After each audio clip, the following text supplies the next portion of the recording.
بسم اللہ الرحمن الرحیم۔ السلام علیکم اسٹوڈینٹس، امید ہے کہ آپ سب صحت اور سلامتی کے ساتھ ہوں گے۔ آج ہم ہیپاٹائٹس کے بارے میں بات کرتے ہیں۔ ہیپاٹائٹس دو ورڈز کا کمبینیشن ہے۔ ہیپا مینز لیور اور آئٹس مینز انفلیمیشن۔ تو یہ ایسی ڈیزیز ہے جس میں لیور میں سوزش پیدا ہو جاتی ہے، جس میں لیور کے اندر سویلنگ ہو جاتی ہے۔ اس بیماری کو ہیپاٹائٹس کا نام دیا جاتا ہے۔ اب لیور میں سویلنگ ہوتی کس وجہ سے ہے، اس کی کاز کیا ہے؟ کاز کے اعتبار سے ہیپاٹائٹس دو ٹائپ کا ہے۔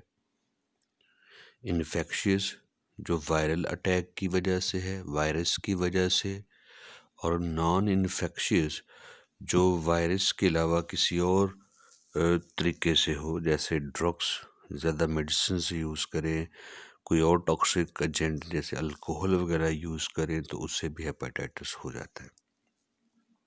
اب پتہ کیسے چلے کہ ہیپاٹائٹس ہوا کہ نہیں؟ ظاہر اس بیماری کی کچھ ظاہری علامات بھی ہوں گی، جیسے جانڈس یا یرقان ہوگا۔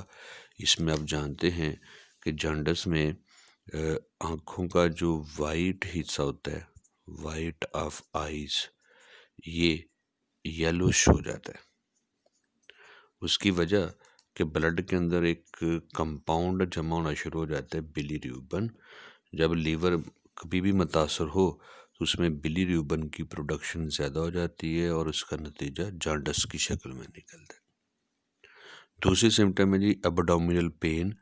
اب پیٹ والے حصے میں درد ہوگی۔ کہاں پہ؟ آپ جانتے ہیں کہ ہمارا لیور پیٹ کے اندر دائیں سائڈ پہ ہے، رائٹ سائڈ پہ ہے، وہاں پہ پین فیل ہوگی، اور ساتھ لیور کا سائز اپنے نارمل سائز سے بڑا ہو جائے گا۔ اس کو ہم ہیپیٹومیگیلی کا نام بھی دیتے ہیں، ہیپیٹومیگیلی۔ اب یہ پیٹ کی رائٹ سائڈ سے پیٹ تھوڑا پھول جاتا ہے۔ یہ یہاں سے اندازہ لگایا جاتا ہے کہ لیور اپنے اصل سائز سے بڑا ہو گیا۔ ساتھ آپ کو اکثر اوقات تھکاوٹ محسوس ہوگی اور کبھی کبھار آپ کو ساتھ بخار بھی ہوگا۔ اب یہ تھکاوٹ تو اس لیے کہ لیور آپ جانتے ہیں کہ ہمارا سینٹرل میٹابولک اسٹیشن ہے، اور اس کے بہت سارے کاموں میں ایک کام یہ بھی ہے کہ یہ گلائکوجن کو گلوکوز میں کنورٹ کرتا ہے، اور یہ گلوکوز مسل سیل کو بھی پرووائڈ کیا جاتا ہے۔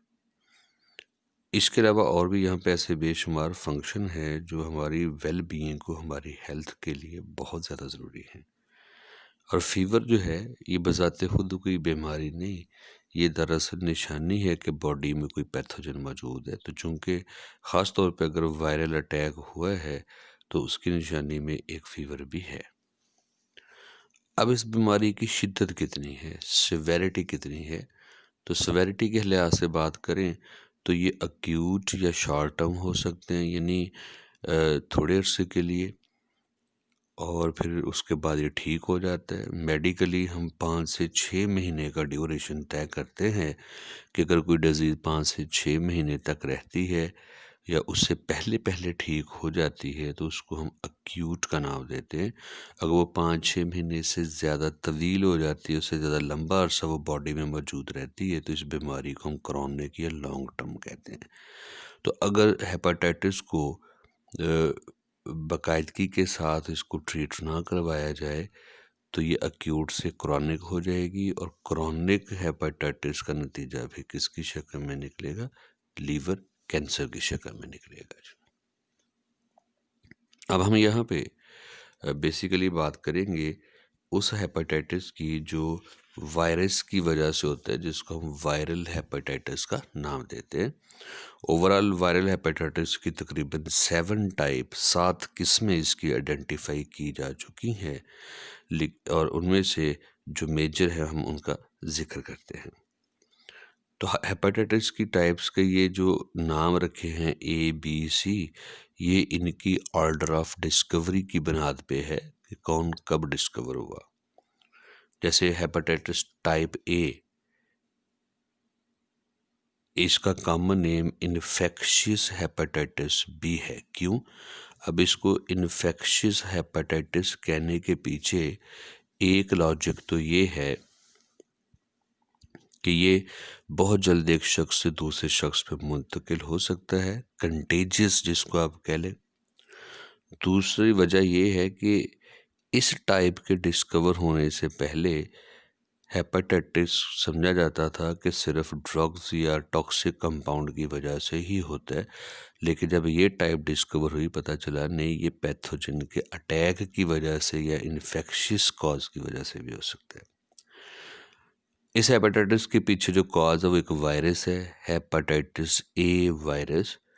اس وائرس کا جنوم RNA ہے اور یہ نان انویلپڈ ہے، اس کے کیپسول کے ارد گرد کیپسڈ کے ارد گرد کوئی انویلپ موجود نہیں۔ اب اگر متاثرہ شخص کا فیکل میٹر، فیسز جو ہیں، اس کا فضلہ، متاثرہ انسان کا کوئی فضلہ جو ہے، یہ ایک بڑی وجہ ہے پھیلاؤ کا۔ مطلب اگر اس انفیکٹڈ پرسن کے فیکل میٹر ظاہر ہے سیوریج واٹر میں ہے اور وہ سیوریج واٹر جو ہے وہ ڈرنکنگ واٹر کے ساتھ کہیں پہ مکس اپ ہو رہا ہے پور سیوریج سسٹم کی وجہ سے، تو یہ بھی ایک بڑی وجہ بن سکتی ہے۔ اس کے علاوہ انفیکٹڈ پرسن کے فیکل میٹر میں سے یہ وائرس ہاؤس فلائز کے تھرو، مکھیوں کے ذریعے، یہ بھی دوسرے صحت مند انسانوں تک منتقل ہو سکتا ہے۔ اور اس کی سیویرٹی کو اتنی زیادہ نہیں ہے، مائلڈ ہے۔ جن لوگوں کو یہ ہیپاٹائٹس ہوتا ہے، باڈی جو ہے وہ امیونٹی ڈیولپ کر لیتی ہے۔ دوسری ٹائپ ہے جی ہیپاٹائٹس بی۔ اس ہیپاٹائٹس کو ہم سیرم ہیپاٹائٹس بھی کہتے ہیں۔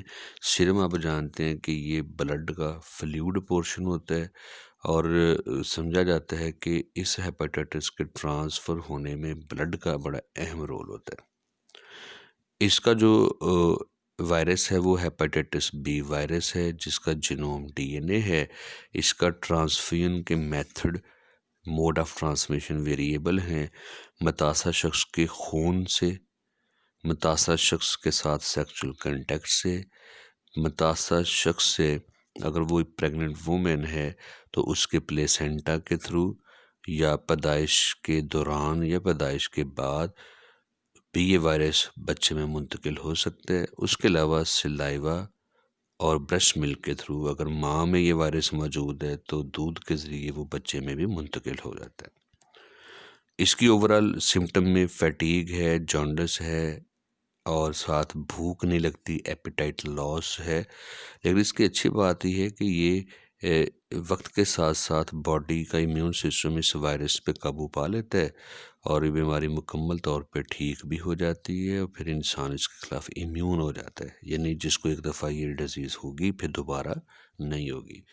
اب یہ جو ہیپاٹائٹس بی ہے، یہ ویسے تو اوور آل دا ورلڈ موجود ہے، لیکن سب سے زیادہ یہ آپ کو مڈل ایسٹ میں، فلپائن میں، یورپ میں آپ کو ملے گی، اور ایشین کنٹریز میں بھی یہ موجود ہے۔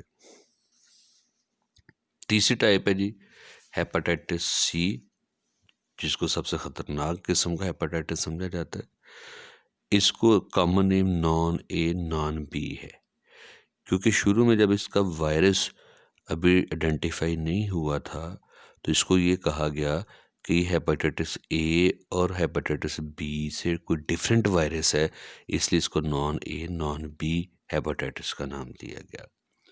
آج ہمیں یہ پتہ ہے کہ یہ ایک وائرس کی وجہ سے ہیپاٹائٹس سی وائرس، یہ RNA وائرس ہے اور انویلپڈ وائرس ہے، اور اس کی ٹرانسمیشن کا میجر جو ہے چیز وہ بلڈ ٹرانسفیوژن ہے۔ یہ کرونک ہے۔ اب کرونک کا مطلب یہ ہے کہ اگر اس کو ان ٹریٹ رہنے دیا جائے، اس کی کیئر نہ کی جائے، تو it leads to liver cancer.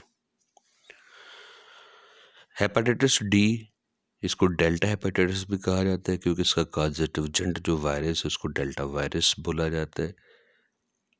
اور اس کے بعد ہے جی ہیپاٹائٹس ای۔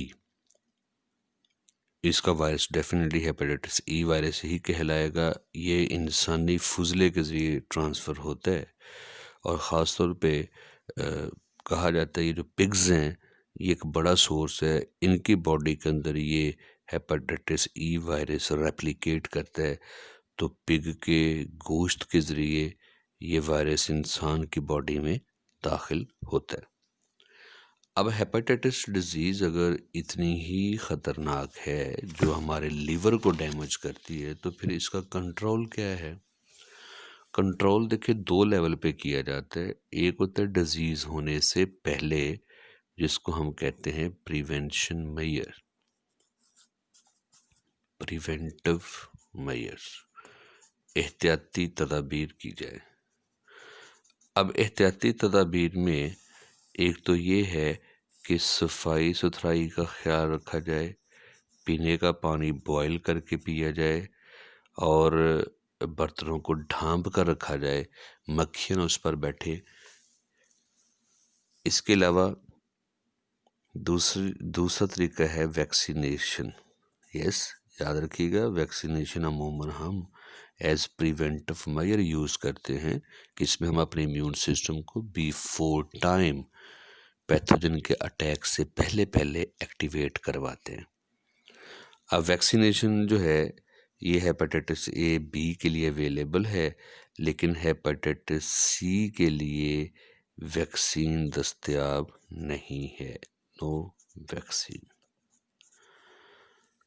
اب کنٹرول کا دوسرا لیول یہ ہے کہ ایک چیز رہ گئی. پریونشن میں یہ ہے کہ بلڈ ٹرانسفیوز کروانے سے پہلے اس کی باقاعدہ اسکریننگ کروائی جائے، اس کی چیکنگ کروائی جائے کہ کہیں اس میں کوئی ہیپاٹائٹس کے وائرسز موجود تو نہیں ہے. دیکھیے، زندگی میں رہتے ہوئے، دنیا میں رہتے ہوئے بہت ساری بیماریاں ہیں یا حادثات ہیں جس کے بعد انسان کو بلڈ ٹرانسفیوز کروانے کی ضرورت پیش آتی ہے، خون لگوانے کی ضرورت پیش آتی ہے. اب صرف احتیاط یہ کرنی ہے کہ خون جو ہے وہ ڈونر سے لینا ہے، پہلے اس کی لیبارٹری میں باقاعدہ اسکریننگ چیکنگ کروانی ہے کہ کہیں اس میں کوئی ہیپاٹائٹس وائرس تو نہیں، پھر اس کو باڈی میں لگوانا چاہیے. ان تمام احتیاطی تدابیر کے باوجود اگر کبھی ہیپاٹائٹس ہو جائے تو پھر اس کا حل ہے ٹریٹمنٹ. اس کا علاج کروایا جائے، اور اس کے لیے مختلف ڈرگس مارکیٹ میں اویلیبلز ہیں، اور جو ڈاکٹر حضرات ہیں، فزیشنز ہیں، وہ بیماری کی شدت کے لحاظ سے، بیماری کی ٹائپ کے لحاظ سے پھر یہ میڈیسن تجویز کرتے ہیں.